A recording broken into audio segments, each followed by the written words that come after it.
오늘 말씀 제목은 에셀로 피는 본질의 복, 그렇게 잡았습니다. 시편 121편 본문부터, 짧은 본문이니까 전체를 다 읽겠습니다. 내가 산을 향하여 눈을 들리라. 나의 도움이 어디서 올까? 나의 도움은 천지를 지으신 여호와에게서로다. 여호와께서 너를 실족하지 아니하게 하시며 너를 지키시는 이가 졸지 아니하시리로다. 이스라엘을 지키시는 이는 졸지도 아니하시고 주무시지도 아니하시리로다. 여호와는 너를 지키시는 이시라. 여호와께서 내 오른쪽에서 내 그늘이 되시나니 낮의 해가 너를 상하게 하지 아니하며 밤의 달도 너를 해치지 아니하리로다. 여호와께서 너를 지켜 모든 환난을 면하게 하시며 또 내 영혼을 지키시리로다. 여호와께서 너의 출입을 지금부터 영원까지 지키시리로다. 아멘. 읽으시면서 느낀 분들도 있겠지만 굉장히 잘 짜여진, 수로 말하면 아주 정교하게 수놓아진 그런 시편이죠.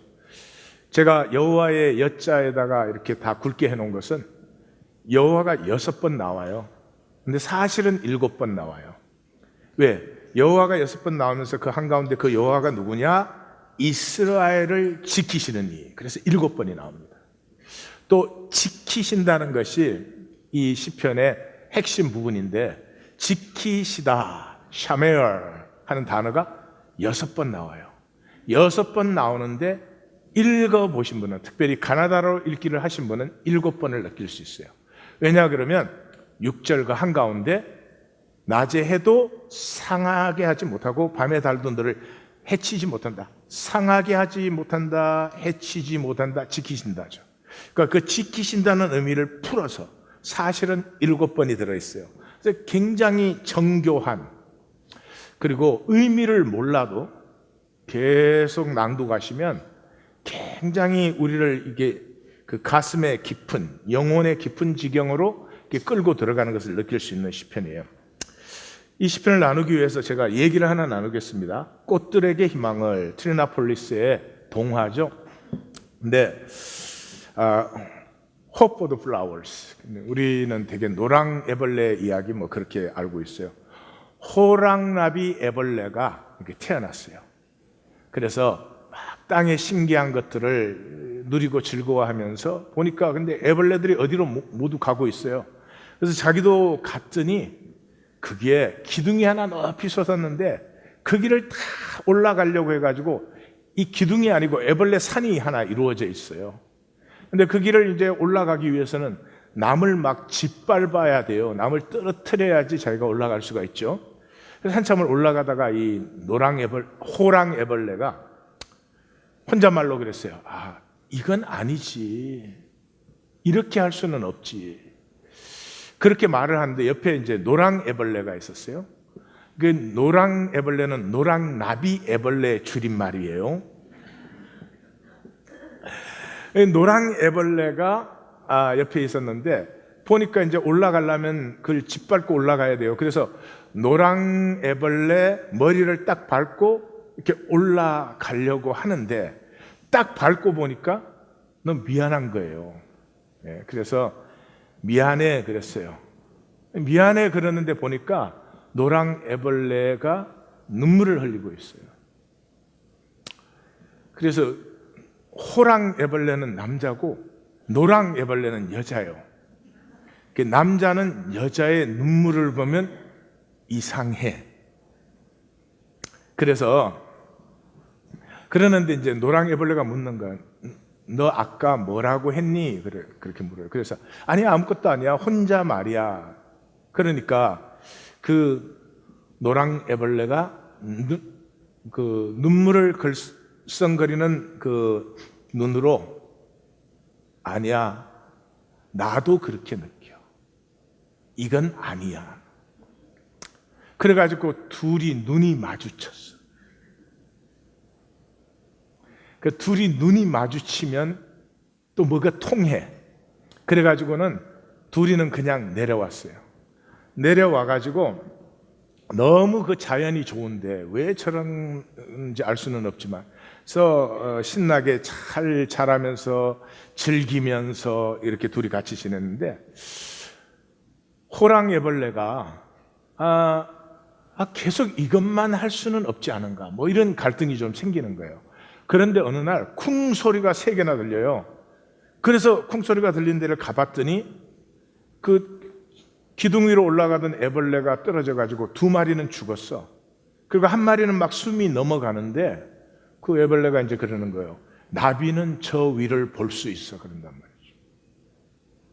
혹시 호랑이애벌레가 나비는 뭐고 저 위를 볼 수 있다는 건 또 무슨 말인가? 그러면서 이제 궁금해졌어요. 그 궁금증이 오니까 더더욱이 이제는 난 한번 올라가 봐야 되겠다. 그래서 이제 호랑이애벌레는 그 노랑애벌레와 작별을 하고 이렇게 기둥으로 올라가는 거예요. 기둥으로 올라가는 자기는 한번 올라가 본 경험이 있잖아. 그러니까 처음 그 자기는 여기서 이제 또 건강도 해줬고 그러니까 막 씩씩하게 올라가면서 막 다른 애벌레들이 힘들어하니까 원망하지 마. 삶이라는 건 원래 고단하고 힘든 거야. 막 이러면서 확 올라가는 거예요. 그런데 이제 노랑애벌레는 이제 헤어져서 그 슬픈 마음을 가지고 어디를 이렇게 가는데 가는데 굉장히 나이 든 애벌레, 할아버지 같은 애벌레가 나무에 거꾸로 매달려 있는 거예요. 그래서 할아버지 도대체 뭐를 하시는 거예요? 그러니까 이건 나비가 되는 길이야 그런다는 거예요. 그래서 나비가 뭐예요? 그러니까 내가 꼭 되어야 하는 그것이지. 그리고 나비가 되었을 때 천지를 누릴 수 있어. 그 노랑애벌레가 어떻게 이 징그러운 몸에서 나비가 나와요? 그러니까 그 할아버지 애벌레가 죽어도 좋을 만큼 원할 때 그러고는 그 자기 몸에서 씨를 뽑아서 애벌레가 씨를 뽑을 때는요 자기가 먹고 자랐던 이 물질적 본질을 자기 몸에서 다 스스로 빼내는 거예요. 그리고 생명 본질만 남고 그 물질 본질은 전부 이 고치로 만들어요. 근데 사람은 애벌레보다 못해요.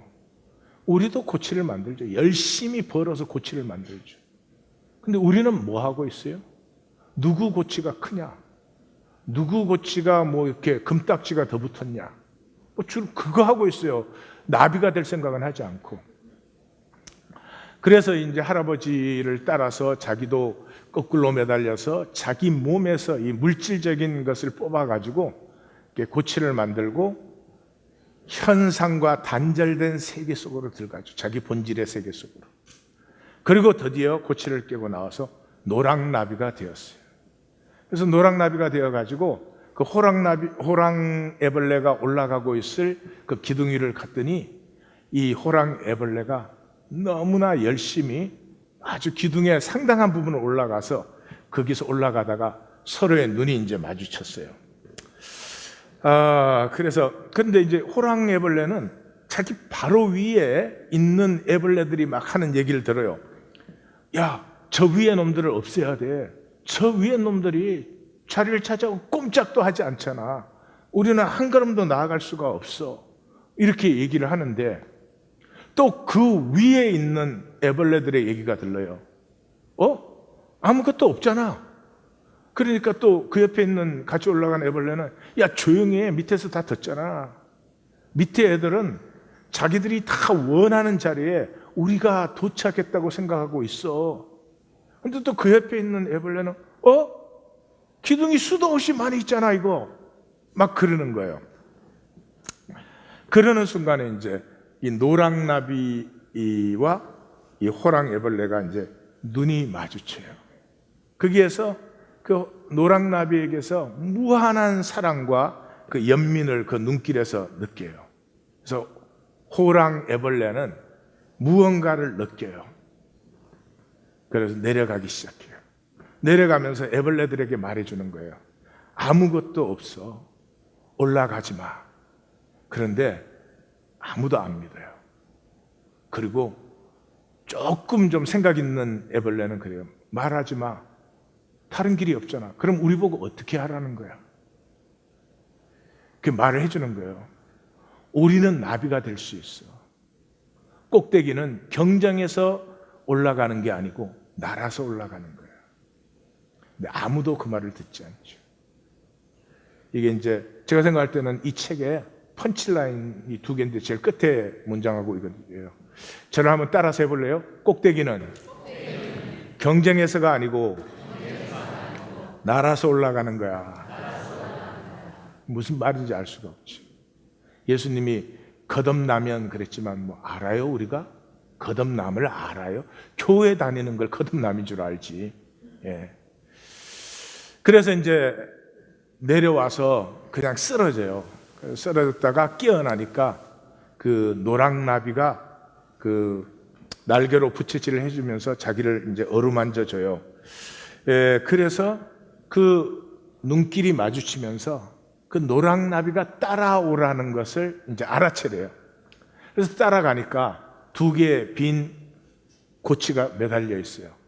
그걸 보는 순간에 자기 속에서 스스로 알아요. 자기가 뭘 해야 되는지.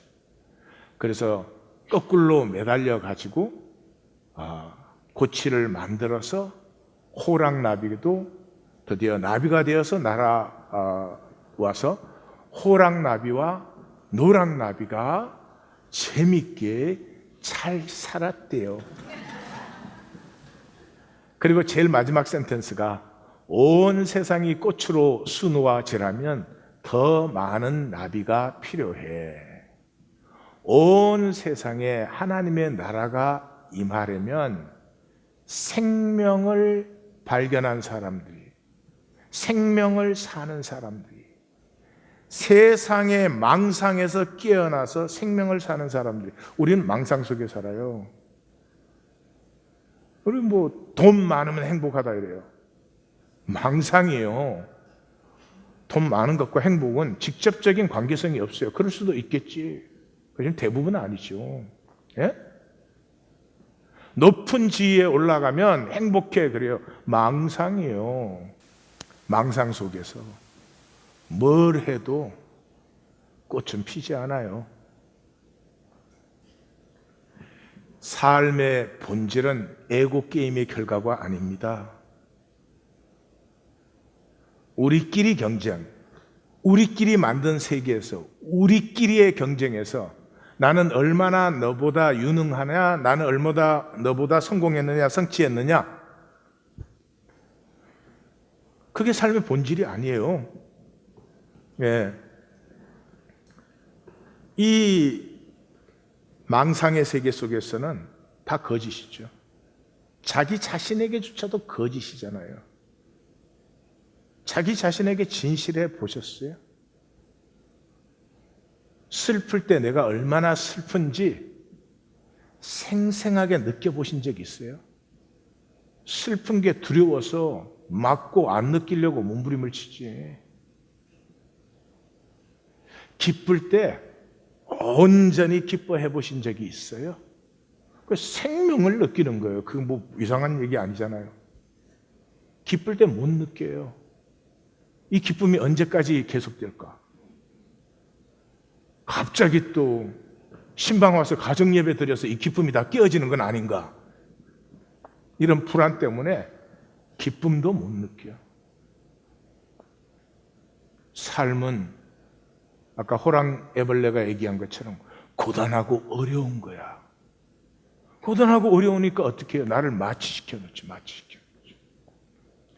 피리를 불어도 춤출 줄 모르고 곡을 해도 울 줄을 모르고 그저 그 망상 속에서 내 욕심을 채우려고. 그래서 이 무수한 사람들이 이 무수한 일생을 살아놓고도 죽을 때조차도 자기가 누군지를 몰라요. 자기가 누군지를 모른다는 것은 내가 무엇을 사랑하는지 몰라요. 내가 무엇을 사랑하는지 알면은 결과에 상관없어요. 사랑하는데 결과를 따지나요? 그건 결과는 결과지 내버려 두고 그것을 위해서 그냥 가는 거예요. 안타까워도 가요, 힘들어도 가요, 좋아도 가요. 나를 알았다. 그 말은 나는 무엇을 위해서 태어났고 존재했구나. 그게 구원이에요. 내가 나를 모르고 욕심은 거짓인데, 욕심밖에 없는데 뭔 구원. 삶의 본질은 내 본질이 하나님의 형상 아니에요. 그걸 피우는 데 있죠. 그걸 피우는 데 있죠. 내가 나를 피우는 게 당연한 거지. 그렇습니다. 당연합니다. 근데 그 당연한 게 왜 당연하지 않느냐? 이 세상의 망상 때문에 그 망상이 어디서 나왔느냐? 121편에서는 분명히 보게 됩니다. 121편은 들린 자의 복을 얘기합니다. 들렸을 때 본질이 보이죠. 그 본질이 뭐냐? 만유가 에제르다. 제목도 에제르가 뭐냐? 이 121편의 특징은 상황이 없어요. 상황이 전혀 없잖아요. 그러니까 본질을 노래한 것입니다. 상황을 훨씬 넘어서 인간 실존의 진실을 가지고 씨름한. 그래서 1절, 2절이 시작에 사실 모든 게 다 들어있어요. 내가 산을 향하여 눈을 들리라. 눈을 들어서 뭐요? 시온산 보좌에 자정하신 여호와를 보는 거죠. 근데 그 여호와는 그냥 여호와가 아니라 천지를 지으신 여호와. 이게 어마어마한 말이에요. 우리는 뭐 맨날 천지 그래서 그래요. 천지를 지으신 여호와예요. 그 가운데 이 시편 기자의 이 시편의 그 핵심이 나타나죠. 나의 도움이 어디서 올까? 나의 도움은 여호와다. 이렇게 해놓으면은 좀 그래요. 재미가 없어요. 그 에제르라는 단어는 잘 아시죠? 돕는 배필이라고 많이 들어봤을 거예요. 그래서 우리는 도움 절여놨는데 성경적인 의미는 그런 기능적인 의미가 아니에요. 나의 도움은 어디서 올까? 나의 도움은 여호와야. 이거를 제일 잘 표현한 찬송가가 있어요. 제가 초등학교 입학할 무렵에 많이 불렀어요. 내 님은 누구실까? 어디 계실까? 무엇을 하는 님일까? 만나보고 싶네. 가나다라를 하실까? 그냥 읽으실까? 하나님 교회로 가봐야겠네. 그 의미예요. 저게 내 님이 누구냐는 거예요. 이거 뭐 남녀 관계 정도로 생각하시면 안 됩니다. 생명으로 존재하는 나에게 내 님은 누구일까? 그래서 사람의 에제르는, 사람의 님은 여호와 하나님이에요. 에제르라는 말은 함께함을 기뻐하고 가슴이 통하는 것을 얘기해요. 그게 사람의 본질이 피어나는 길이에요. 내 안에 창조하신 하나님의 형상은 내가 무슨 능력이나 공로나 성취가 그렇게 피어나지 않아요. 내 님, 에제르와의 코이노니아가 이루어질 때, 그래서 그냥 비로소 알아요. 내가 이랬구나. 이런 것을 좋아하는구나. 이런 것을 아파하는구나. 그 에제르 여호와는 그냥 여호와가 아니고 천지를 지으신 여호와예요. 여기에 이제 뭐 자유가 강물처럼 흐르기 시작하는 거죠. 천지가 뭐예요? 여호와의 가슴에 있던 것들이 현상화된 거잖아요. 그러니까 이 천지 만물은 여호와의 현현이에요. 나타나심이에요. 그래서 여호와가 에제로인 사람은 만물이 나의 에제로예요. 이 높은 차원입니다. 이건 은이나 금이나 세상 지식이나 지위로 그렇게 가질 수 있는 게 아닙니다. 이것은 완전한 사랑 안에 품음 받을 때 갑자기 꼬치의 껍질이 쫙 쪼개어지면서 하늘 위로 들림 받은 자의 의식이죠. 그래서 에제르와의 그 코이노니아를 통해서 나의 본질은 피어나게 있어요. 피어나요. 근데 그 천지를 지으신 여호와, 이거 우리는 하도 마음대로 써서 그렇지 굉장히 성경에서는 아주 소중한 단어예요. 이 단어는 창세기를 시작하면서 창세기 1장, 2장 인간의 오염이 닿지 않은 자리에서만 3번 딱 써져 있어요. 창조의 시작, 창조의 마감, 그 인간 창조의 자세한 얘기를 시작할 때 그렇게밖에 안 나와요. 그 다음에는 안 나와요. 그러다가 이 천지가 다시 나올 때가 언제냐 그러면 멜기세덱이 나타났을 때요. 멜기세덱이 탁 나타나서 천지의 주제시오 지극히 높으신 하나님이여 아브라함에게 복을 주옵소서. 아브라함이 그 멜기세덱의 선언을 알아요. 가슴으로 받아요. 그래서 아브라함이 그에게 11조를 드렸어요. 그때 동시에 소돔 왕이 뭐라고 말하냐 그러면 사람은 나에게 보내고 물품은 내가 가져라. 지금 이 망상의 세계는 소돔 왕을 따르는 세계예요. 일생을 바쳐서 돈 벌어요. 돈 벌어서 뭐예요? 물건 사는 거예요. 물건. 천지의 돈을 다 가지고 우리가 우리 자녀를 그렇게 사랑하지만 자녀를 행복하게 못 해줘요. 속지 마세요. 망상이에요. 돈으로 할 수 있는 게 이 망상의 세계에서는 돈이 신같이요. 돈으로 다 되는 것 같지만 그렇지만 실제 세계에 돈으로 할 수 있는 게 한 가지라도 있느냐고요. 실제 세계에 돈으로 할 수 있는 게 한 가지라도 있느냐고요. 다 놔두고 돈 가지고 내 마음이라도 행복하게 할 수 있어요? 천만의 말씀. 지금 온 세계는 여기에 미쳐 있죠. 내 생명을 바쳐서 물건 사는데 그 멜기세덱의 선언을 다시 받은 아브라함의 선언이 천지예요. 천지의 주제시요 지극히 높으신 하나님 여호와께 내게 맹세하노니 난 나한테 실 한 오락이 받지 않아. 하나님이 나의 에제르고 그러면 하나님 안에서 만물을 누리며 사는 것이지 너에게 내가 물건 좀 더 갖기 위해서 너에게 나를 종속시키지는 않지. 위대한 선언이 이루어지죠. 그래서 이 11조를 가장 잘 해석한 사람이 파울로 코넬류라고 저는 봐요. 연금술사에서. 두 사람이 나타나죠. 하나는 집시노파죠. 집시노파는 뭐라 그래요? 내가 보물을 갖게 되면 나에게 11조를 내라. 이 소유지향적 망상. 그 돈이 생기면요. 인간은 또 이상해요.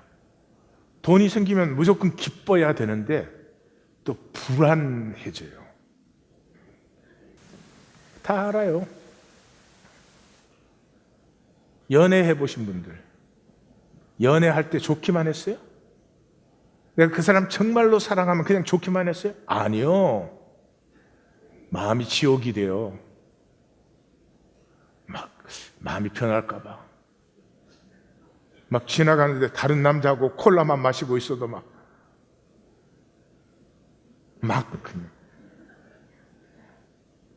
그냥 경험도 못 해본 사람들이 왜 웃어? 인간을 좀 잘 보셔야 됩니다. 이 망상 세계 속에는요 순전한 게 없어요. 전부 대극의 법칙이 일어나요. 그래서 사랑하면 불안이 더 깊어져요. 돈을 그렇게 좋아하는 세상 속에 돈만 생기면 좋을 것 같지? 아니요. 불안해진다고요. 아마 이 기독교 안에 11조를 저렇게 하시는 분도 많을 것 같아요. 그 하나님한테 무슨 세금 바쳐야 지켜주는 것처럼. 아니요. 멜기세덱은 뭐라고 그래요? 나에게 11조를 주면은 내가 보물을 찾는 그 길을 인도할 것이다. 그래서 보물을 찾는 그 길을 인도해서 찾은 게 뭐예요? 자기 자신이었죠. 자기 자신이었죠. 내가 무엇을 사랑하는지. 아, 내가 왜 이 세상에 존재했었구나. 나는 무엇을 만나도록 운명 지어졌던 사람이구나. 그 순간에 모든 것에서 자유해지면서 더 이상 꼭 가져야 되는 것도, 더 이상 꼭 되어야 되는 것도, 더 이상 꼭 이루어야 되는 것도 없으면서 모든 것을 에젤로 하나님 안의 선물로 누리고 함께 해주기 시작하는, 슬퍼도 기뻐도 어려워도 좋아도 생명을 싱싱하게 그 자체를 누리는 하나님 임재 속에 온전한 그 자리로 들어가죠. 그래서 우리의 삶은 여정이에요. journey, 여정이에요. 여정은 뭘 해요? 뭘 새로운 걸 보러 가는 거예요. 발견하러 가는 거예요. 우리의 인생을 다 통해서 우리는 뭘 발견해요? 자기를 만나요. 그런데 자기만 보는 사람은 자기가 누군지 몰라요. 에젤을 만날 때 에젤을 통해서 나를 보고, 나를 통해서 에젤을 보고 그러는 거죠. 그래서 성경적인 인간은 도상의 존재예요. 길 위의 존재예요. 향하는 존재예요. 본토 친척 아비의 집을 떠나서 땅에서 나그네로 본향을 향해서 가는 사람들이에요. 향함이 있는 사람들, 바라볼 성이 있는 사람들, 이게 하나님의 사랑이죠. 그래서 예수님은 외경에서 그랬죠. 인생은 다리와 같아서 지혜로운 자는 지나가고 어리석은 자는 집을 짓는다. 이해가 안 가요. 여기에다 무슨 성을 쌓는 거예요? 망상 속에 망상의 성을 쌓고 자기는 계속 불안하면서 안전한 거겠지 이러는 거죠. 나머지 3절에서 8절은 이 길 위에 도상의 존재인 우리의 모습을 잘 보여주죠. 그 여정에서 실족지 않게 하신다. 그 출입 그래버리니까 그런데 그 여정을 영원토록 지켜주신다. 그 지키시는 여호와는 졸지도 주무시지도 않아. 그러므로 우리 번역은 모든 환난을 면케하신다 그러면 원어적으로도 안 되지만 의미적으로도 아니에요. 그게 라 앤 샤멜, 모든 악에서 지키시고 내 영혼도 지키시고. 그래서 여호와는 너를 지키시는 이시기 때문에 내 오른편에 그늘이 되시고 해도 달도 상하지 못하게 해요. 그러니까 이 그늘, 해, 달이 나오는 건 광야 여정의 이미지죠. 그늘은 광야에서 필요한 거죠. 그러니까 이 광야 여정의 이미지를 사용하고 있다는 것은 우리의 생애가 광야 여정 같아요. 아주 편안하게 그냥 에어컨디션 된 데에서 우리의 삶은 그렇지 않다는 거죠. 우리의 생명의 본질이 피어나기 위해서는 굉장한 도전이 오는 거예요. 로마서의 사도 바울에 의하면 영계와 현상계의 모든 공격과 도전이 하나님의 형상을 피우는 사람에게는 올 수밖에 없다는 거죠. 그러면 그 도전을 어떻게 이기고 승리하고 그 영광스러운 본질을 피워내느냐? 딱 하나만 기억하면 된다는 거죠. 눈을 시온산 보좌에 앉으신 여호와께 맞추라는 거죠. 상황 속에 빠지지 말라는 거죠. 상황은 실제처럼 보여요. 아, 돈이 다 떨어졌다. 아유, 애가 어렵게 됐다. 다 상황이 실제처럼 보여요. 그럼 상황은 실제가 아니에요. 우리 마음이 만들어낸 그림자예요. 실제는 상황이 아니고 하나님의 임재예요. 그래서 광야 여정에 한마디로 뭐예요? 무리바로 시작해서 무리바로 끝나잖아요. 르비딤의 무리바로 시작해서 가데스의 무리바로 끝나요. 무리바가 무슨 뜻이냐? 다투었다. 뭘 다투었어요? 하나님이 우리 중에 계신가 안 계신가? 하나님이 계신 자는 상황에서 눈을 든 자였죠. 네? 노뱀이 들린 것을처럼 그 하나님의 약속을 향해서 눈을 든 자죠. 안 계신 자는 누가 안 계세요? 상황이 전부인 자는 자기 마음의 그림자에 사로잡힌 거죠. 그래서 구약도 신약도 핵심은 봄이에요. 봄. 광야 여정에 출발해서 마라의 썰물, 한 나무를 가르치셨잖아요. 가르치셨으니 봐야지. 신약에서는 제자도가 벳세다의 맹인에서 시작해서 바디메오 맹인이 눈 뜨는 거 아니야. 봄이 열려야지.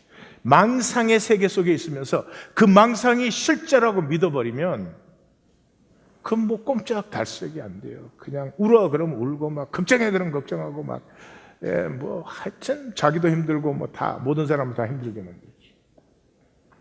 그 망상에서 높이 들려서 본질을 봐야지. 본질을 보면 여호와 안에서 만유가 애제를 해요. 내가 내 생에 만나는 모든 사건은 내가 원하든 원하지 않든 그것을 통해서 나의 이야기가 또 나와 함께하는 사람들의 이야기가 피어나도록 준비된 여호와 이레다. 그런데 상황에 사로잡히면 뭐가 돼요? 자기가 지키기를 해요. 지키기를 하니까 항상 그렇게 말해요. 삶은 어렵고 힘든 거야. 고생하는 거야. 가난한 거야. 메마른 거야. 설교는 긴 거야.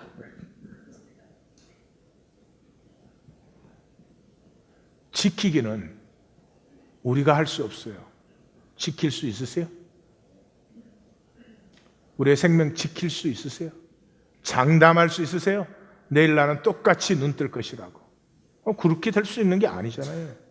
우리가 우리의 자녀를 그렇게 사랑하지만 지킬 수 있어요? 안 돼요. 왜? 지키는 건 하나님의 일이라는 거예요. 7번 나오잖아요. 하나님이 지키시면 그럼 나의 일은 뭐예요? 누리는 거죠. 자, 그러면 나의 일은 내가 하는 것의 첫 번째는 말씀의 세계를 누릴 수 있어야 돼요. 자, 저를 따라해 주십시오. 하나님의 나라는 말에 있지 아니하고 오직 능력에 있습니다. 성경 가지고 이러니 저러니 해석하지 마십시오. 말씀의 능력을 누리지 못하면 믿네 안 믿네 말하지 마십시오. 아니 능력을 못 누리는데 믿으면 뭐 할 것이고 이해를 했으면 뭐 할 거예요? 아니 무슨 약이 있는데 아무리 먹어도 효과가 없으면 약이 좋네 안 좋네 그럴 이 처지가 아니지. 자, 이 하나님 나라의 실제가 피어나는데 열쇠가 하나 있어요. 그걸 오늘 가르쳐 드리겠습니다. 그것이 상상력이에요. 상상력이 있는 사람에게서 창의력이 피어납니다. 창의력이 있는 것도 아니고 만드는 것도 아니고 상상력이 있는 사람이에요. 상상은 공상도 아니고 망상도 아닙니다. 이 에고의 망상의 세계는 굉장히 단단합니다. 우리가 뭐 어떻게 해봐야 꿈쩍도 안 합니다. 그래서 우리에게는 이 망상의 세계가 이게 뭐 본질이 아니고 사실이 아닌 거 다 알면서도 그냥 절대적으로 느껴져요. 그 속에 우리가 사로잡혀 있으니까. 이 절대화되어 있는 망상의 세계, 에고의 세계를 깰 수 있는 유일한 능력이 상상력이에요. 그런 의미에서 상상력이라고 하는 것은 언어 이전에 우리가 만든 에고의 세계, 우리 망상의 세계는 뭘로 이루어져 있어요? 단어로, 우리의 말로 이루어져 있어요. 그래서 사도 바울은 말이 아니라 능력이 있다고 하는 거예요. 언어가 있기 전에 실체가 먼저 있었어요. 그런데 아이에게 새라는 단어를 가르쳐주면 그때부터 아이는 새를 보지 않아요. 새가 짹짹짹 그러면 아, 새가 있구나 이래요. 자기가 언어를 컨트롤할 수 있는 것을 실제를 만나고 있는 것으로 착각하기 시작한다 이 말이에요. 그래서 상상력이 피어난다고 하는 것은 우리 성경은 prophetic imagination, 선지자들의 그 상상력에서 나온 거 아니에요. 그 말이 무슨 말이에요? 선지자들이 광야의 길이 열리는 것이, 사막에 강이 흐르는 것을 공상하거나 망상한 게 아니고요. 이 인간 세계 이전에 있는 하나님 세계의 그 역사를 가슴으로 바라보는 거죠. 우리의 이 망상 세계를 넘어서 마른 뼈들이 살아나는 것을, 이리와 어린 양, 표범과 어린 염소, 송아지와 어린 사자, 젖된 아이와 독사가 함께 올려도 해됨이 없는 것을 그 언어 이전의 하나님의 원천 세계를 바라보는 것이에요. 상수리 나무가 잘려버렸어요. 근데 그게 끝이 아니야. 그 잘린 그루터기에서 더 장엄하고 더 아름다운 상수리 나무가 피어나는 것을 보고 있는 것이죠. 그래서 믿음은 바라는 것들의 실상이요 보이지 않는 것들의 증거니. 네, 그렇습니다. 사람이 바라는 것은 반드시 이루어집니다. 다시 한번 말씀드립니다. 사람이 바라는 것은 반드시 이루어집니다. 바란다는 말은 내 존재 본질이 향하는 것입니다. 내가 정말 되고 싶은 그것입니다. 내가 정말 가고 싶은 그 길입니다. 싸워서라도 포기하고 싶지 않은 것이 바라는 것입니다. 왔으면 좋겠는데 너무 어려우니까 그럼 바라는 게 아닙니다. 그건 욕심하는 거죠. 위시하는 거죠. 그래서 기도의 기절들이, 모든 기도의 기절을 원하는 대로 구하라, 그리하면 받으리라 해요. 원할 때 세게 기도해야 된다? 그런 거 없어요. 원하는데 그때 너 저 착하고 신실해야 돼? 그런 거 없어요. 이 망상세계의 욕망은 대극의 법칙 때문에 욕망하는 그것과 동시에 불신의 얘기 들어있어요. 그러나 내 존재가 내가 잘나서가 아니고 하나님이 창조하시고 이때까지 내 과거를 통해서 여기 도착하게 한 이 부족함 많고 내가 볼 때는 만족지 않고 고쳐야 될 것 같은 그 나의 진실, 그 모습에서 진정으로 바라는 것.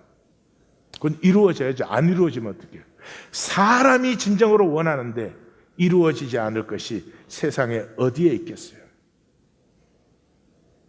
이것을 증거하는 것이 말씀이에요. 그래서 말씀은 언어가 아닙니다. 문자가 아닙니다. 말씀은 에너지입니다. 말씀을 만나면 왜 가슴이 뜨거워졌다? 예? 말씀이 임했을 때 38년 된 병자가 일어나 자기 자리를 들고 걸어갔다. 이런 얘기가 무엇입니까? 망상의 세계가 무너지면서 본질 세계의 에너지가 갑자기 생수의 강으로 솟아나기 시작하는 것이죠. 그래서 사도 바울은 그렇게 말합니다. 율법의 문자는, 글자는 죽이는 것이요 영은 살리는 것이니. 이제 성경 공부하는 시간은 끝났습니다. 우리는 생명 실제로 들어가고 있습니다. 따라오셔야 됩니다. 전하는 것도 지식으로 전하면 실제가 막혀버립니다. 주일날 오셔서 제가 전하는 것을, 저는 말씀 속에 있는 그 세계를, 그 생명 세계를 전해드리고 있는데 설교 듣고 가실 수 있어요. 제 언어의 논리를 듣고 가실 수 있어요. 제가 증거하는 말씀을 듣고 내 영혼에, 내 심상에 그림이 그려져야 됩니다. 그건 언제? 사랑일 때만요. 그죠? 자식은 생각하지 않죠. 가슴에 그 이미지가 새겨져 있는 것이죠. 그래서 주의하십시오. 내게 경험되지 않은 것은 받지 마십시오. 기독교의 제일 큰 문제가 어디에 있어요? 내게 경험되어진 실제를 가져야 살 수가 있을 텐데 내게 경험되기까지 기다려주지를 못해요. 종교는 운영이 중요하니까. 그래서 그냥 반복적인 논리의 주입으로, 제일 대표적인 게 거듭남 아니에요. 뭐 교회 처음 왔더니 거듭났다고 해주는데 그건 안 느껴지는데, 그럼 막 계속해서 거듭났다고, 거듭을 몇 번 났는지 말로 알 수가 없어. 그리고 이제 거듭났다 할 때까지는 뭐 끼워줘야지. 그래서 이제 거듭났다 이러니까 이제 드디어 왕따를 면해. 그러니까 우리의 거듭남의 목적은 딱 하나야. 교회 안에서 왕따를 면해. 세뇌예요. 반복적인 논리의 주입으로 내가 확실한 건 세뇌예요. 그러니 다 거듭났다 그러는데 생명의 역사는 감추어져 있죠. 실제는 에너지입니다. 머리의 지식이 아니에요. 에너지는 소유할 수 없어요. 내가 통해서 사용하는 거지 소유할 수 없어요. 쏟지 마십시오. 붙들어지고 있어야 돼. 픽스, 통해야 됩니다. 내게서 나간 것으로 다시 받습니다. 주어야 복되게 받습니다. 근데 이 망상의 세계는 그게 안 되죠. 실제가 없습니다. 실제가 뭐예요? 통이에요. 생명은 통이에요. 온 우주는 통이에요. 만물은 통이에요. 또 무슨 통이냐 이렇게 묻는 분은 없겠죠, 설마? 통이 능력이에요. 통하면 좋은 일만 있어야 돼, 뭐. 절대 지켜야 돼, 뭐. 그건 망상이에요. 통하면은 희노애락, 성공, 실패, 넘어짐, 세워짐, 모든 것들을 받아들일 수 있고 떠나갈 수 있고, 그 순환 속에서 나의 이야기가, 그냥 이야기가 아니라 나의 산 이야기가, 죽은 이야기가 아니야. 내 이야기에는 절대 수치가 없다, 죄가 없다, 실패가 없다. 그건 죽은 이야기지. 그 이야기를 누가 듣나? 나는 나의 이야기로 만유와 에제르가 되는 것이죠. 자, 이게 무슨 얘기인지 우리 같이 한번 느껴보기 위해서 제가 얘기를 하나 더 해드리겠습니다. 이 망상에 속지 않고 하나님의 실제를 누리는 그 길. 독일의 최고의 천재가 칼 비테입니다. 아마 제 생각에는 세계 최고의 천재라고 저는 생각합니다. 근데 칼 비테가 이제 중요한 이유는 대개 그 천재들은 불행했습니다. 그런데 칼 비테는 굉장히 행복한 삶을 살았습니다. 그 칼 비테가 자기 얘기가 아니고 자기 아버지 얘기를 적었어요. 그 칼 비테는 사실 아버지죠. 자기 칼 비테 주니어인데 그 아버지 얘기를 적어서 그 책이 세계 영재 교육하는 사람의 이제 표준적 교과서가 되다시피 했죠. 그 아버지가 이제 사랑은 의무보다 훌륭한 스승이다. 행복한 천재로 키우고 싶다면 사랑으로 가르쳐라. 이거 자기 아버지 얘기로 책에 나오는 말인데, 이 칼 비테 주니어는 미숙아로 태어났어요. 여러분, 18세기 마지막에 미숙아로 태어났습니다. 그건 거의 살 수가 없는 거죠. 근데 어떻게 살아남았습니다. 근데 5살 때 전응아 판정을 받았습니다. 그랬는데 9세 때 6개 국어에 쓰고 말하고에 능통해졌습니다. 그래서 라이프치히대 입학 허가를 받았어요. 근데 국왕의 배려로 그 다음에 10살 때 괴팅겐대 입학을 했습니다. 우리로 말하면 지방대 입학 허가를 받았는데 서울대에 입학을 시켜준 그런 거죠. 13살 때 박사를 받았어요. 논문과 저서가 인정받아서. 지금까지 안 깨졌어요, 저 기록은. 근데 앞으로도 깨질 수가 없을 것 같아요. 16살 때 하이델베르그 대에서 법학 박사를 받고 베를린대 교수로 갔습니다. 그런데 국왕이 후원을 해줘서 16살 때 이탈리아로 유학을 가서 거기서 법학을 공부했고, 사실은 단테 전문가입니다. 단테. 24세 때 귀국하여서 대학에서 강의를 하다가 1834년에 할레 대학으로 가서 돌아가실 때까지 거기서 법학을 가르치셨어요. 저 할레 대학은 유럽의 대표되는 대학이죠. 저 할레 대학의 또 다른 이름이 비텐베르크 대학이라고 불러요.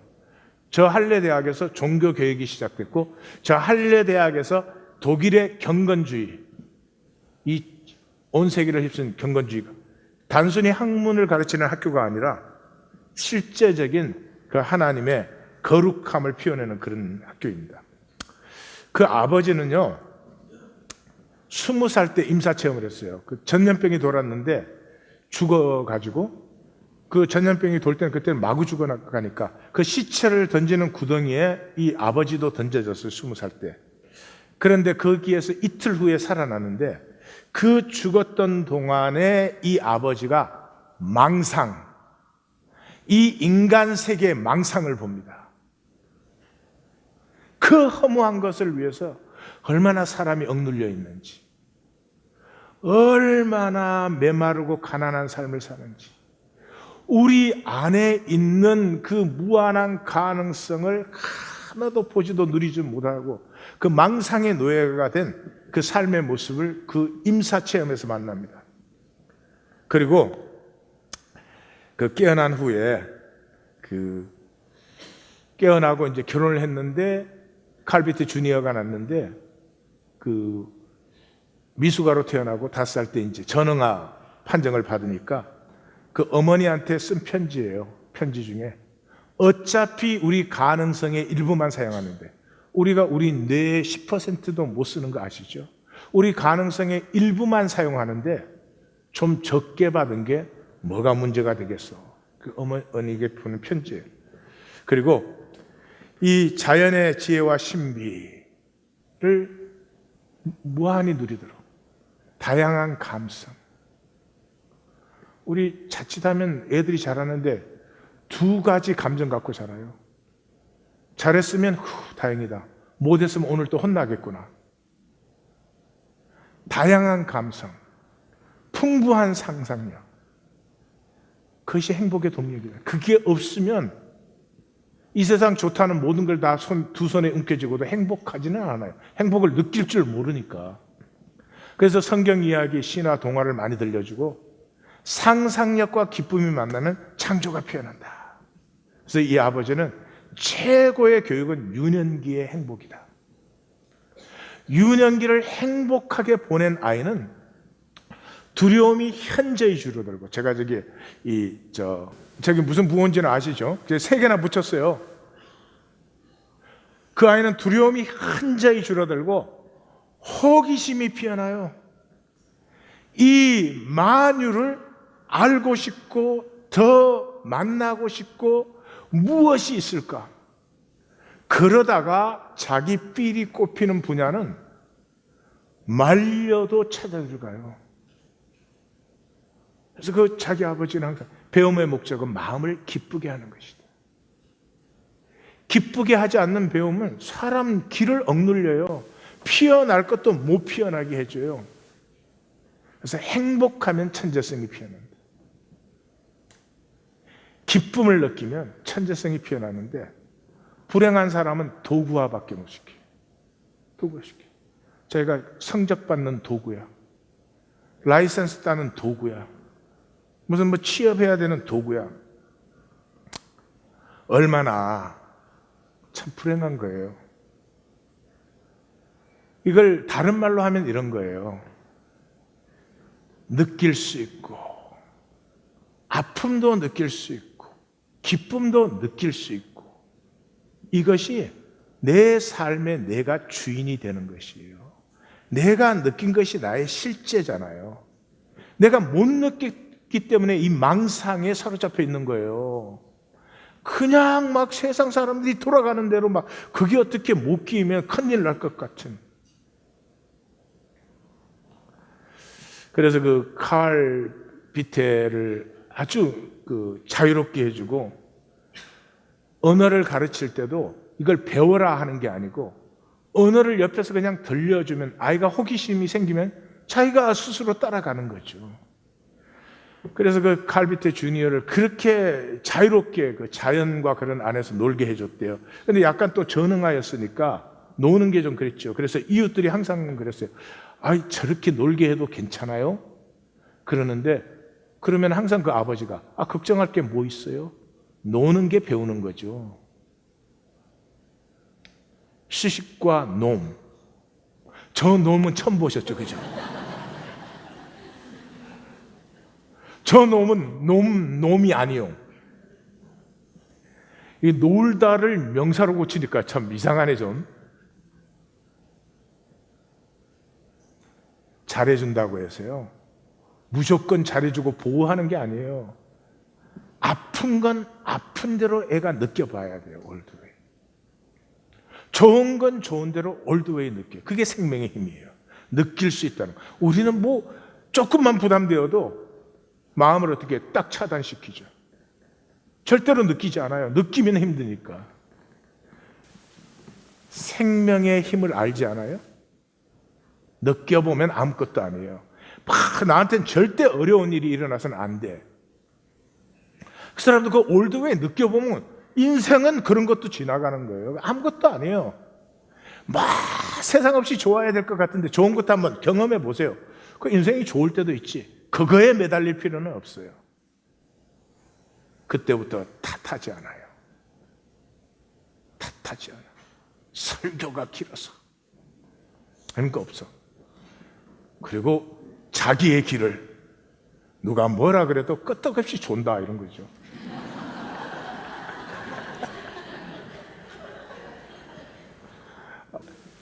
그것을 주인된 삶이라 그랬습니다. 천국의 제자된 서기관마다 곳간에 드나들며 셋과 엿것을 마음대로 끄드렸습니다.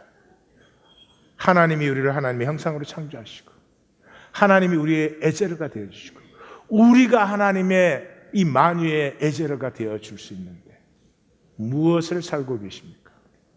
망상에서, 내가 나를 지켜야 된다는 망상에서 깨어나셔서 하나님은 하나님의 일을 하시고 나는 나의 일을 누리십시다. 기도하십시다.